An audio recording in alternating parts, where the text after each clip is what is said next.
రాష్ట్రంలో లోక్సభ ఎన్నికల పోలింగ్కు సంబంధించి కౌంటింగ్ సంబంధించి ఈసీ అన్ని ఏర్పాట్లు చేసింది. ప్రస్తుతం దీనికి సంబంధించి పూర్తి సమాచారం మా ప్రతినిధి రాజశేఖర్ నాయుడు తెలుసుకుందాం. రాజశేఖర్ చెప్పండి.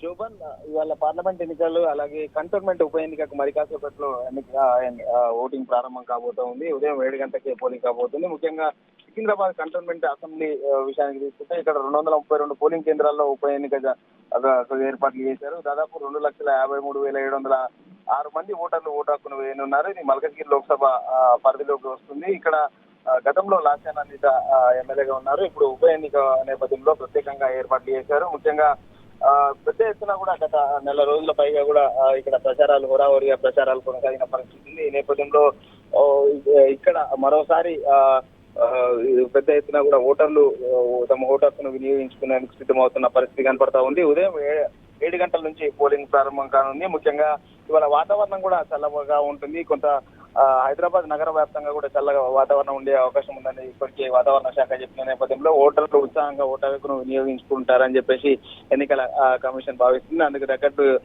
ఏర్పాటు చేసిన పరిస్థితి ఉంది. ఎక్కడ ఎలాంటి అవాంఛనీయ సంఘటనలు జరగకుండా ప్రత్యేకంగా చర్యలు తీసుకుంటున్నట్టు ఎన్నికల కమిషన్ చెప్పడం జరిగింది. ముఖ్యంగా కంటోన్మెంట్ ఉప ఎన్నికకు సంబంధించి చాలా ప్రత్యేకంగా ఏర్పాటు చేసిన పరిస్థితి కనపడతా ఉంది. అలాగే సికింద్రాబాద్ పార్లమెంట్ పరిధిలో దాదాపు పెద్ద ఎత్తున ఏర్పాటు చేశారు. ఇక్కడ సమస్యాత్మక ప్రాంతాలకు సంబంధించి ఇప్పటికే గుర్తించి అక్కడ ప్రత్యేక బలగాలను కూడా ఉంచడం జరిగింది. ముఖ్యంగా ఈ ఎన్నికలకు సంబంధించి చాలా ప్రతిష్టాత్మకంగా జరుగుతున్న నేపథ్యంలో ఈ పార్లమెంట్ ఎన్నికల్లో పెద్ద ఎత్తున హోరాహోరీ ప్రచారం నిర్వహించిన పరిస్థితి.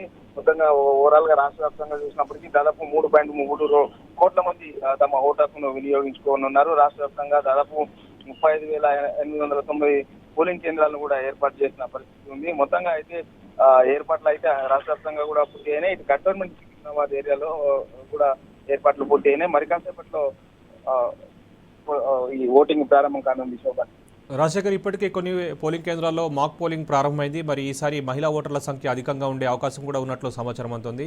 మహిళలకు సంబంధించి వృద్ధులకు సంబంధించి ఈసీ ఎలాంటి ఏర్పాటు చేసింది అనుకోవచ్చు? శోభన్, ఇప్పటికే ఉదయం 5:30 గంటలకే పోలింగ్ సిబ్బంది మాక్ పోలింగ్ ఏజెంట్ల సమక్షంలో ఆయా పార్టీల ఏజెంట్లు అప్పటికే ఉదయం 5:30కే పోలింగ్ బూత్లకు చేరుకోవడం జరిగింది. వాళ్ళ సమక్షంలో మొత్తం కూడా మాక్ పోలింగ్ చేయడం జరిగింది. ఒక్కొక్క పార్టీ ఏజెంట్ కు 10 డమ్మీ ఓట్లు ఇచ్చి ఈ మాక్ పోలింగ్ నిర్వహిస్తారు. ఈ బ్యాలెట్ సంబంధించి ఎలా ఉంది, ఎలా అవుతుంది, కరెక్ట్ ఉందా లేదా అని తెలుసుకోవడానికి ఈ మాక్ పోలింగ్ నిర్వహిస్తారు. ఇప్పటికే మాక్ పోలింగ్ అంతా కూడా దాదాపుగా కంప్లీట్ అయిన పరిస్థితి ఉంది. ఈ నేపథ్యంలో ఎన్నికల సిబ్బంది మొత్తం కూడా అన్ని ఏర్పాట్లు చేసుకుని వాళ్ళు మరికొద్ది సేపట్లో ప్రారంభం కానున్న పోలింగ్ కు అన్ని ఏర్పాటు చేసుకున్నారు. అటు వృద్ధులకు అలాగే మహిళలకు సంబంధించి కూడా ఎలక్షన్ కమిషన్ ప్రత్యేక చర్యలు తీసుకుంది.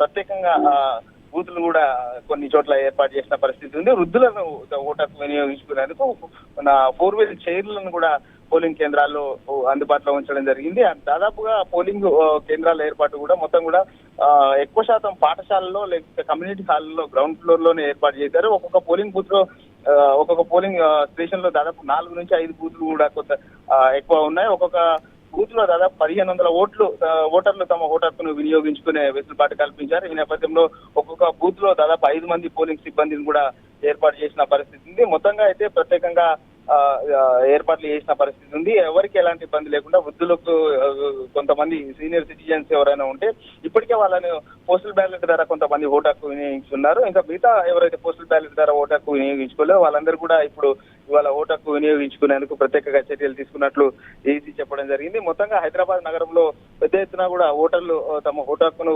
వినియోగించుకుంటారని చెప్పేసి ఈసారి ఎలక్షన్ కమిషన్ భావిస్తుంది. ఎందుకంటే చాలా చల్లని వాతావరణం ఉండే అవకాశం ఉంది. దాంతో పాటు నగర శివార్లలో కొంత ఓటర్లు గ్రామీణ ప్రాంతాల్లో తమ ఓటు హక్కును వినియోగించుకునేందుకు వెళ్ళిన పరిస్థితి, కానీ సిటీలో మెయిన్ ప్రధానమైన సిటీలో మాత్రం ఉదయం నుంచి కూడా పోలింగ్ భారీగా నమోదయ్యే అవకాశం ఉందని చెప్పేసి అధికారులు భావిస్తా ఉన్న పరిస్థితిని అందుకు తగ్గట్టు ఏర్పాటు చేశారు. ఇప్పటికే ఓటర్లు బూత్లకు చేరుకుంటున్న పరిస్థితి అయితే మనకి ఇక్కడ కనపడతా ఉంది. Shobhan, right Rajasekhar, thank you.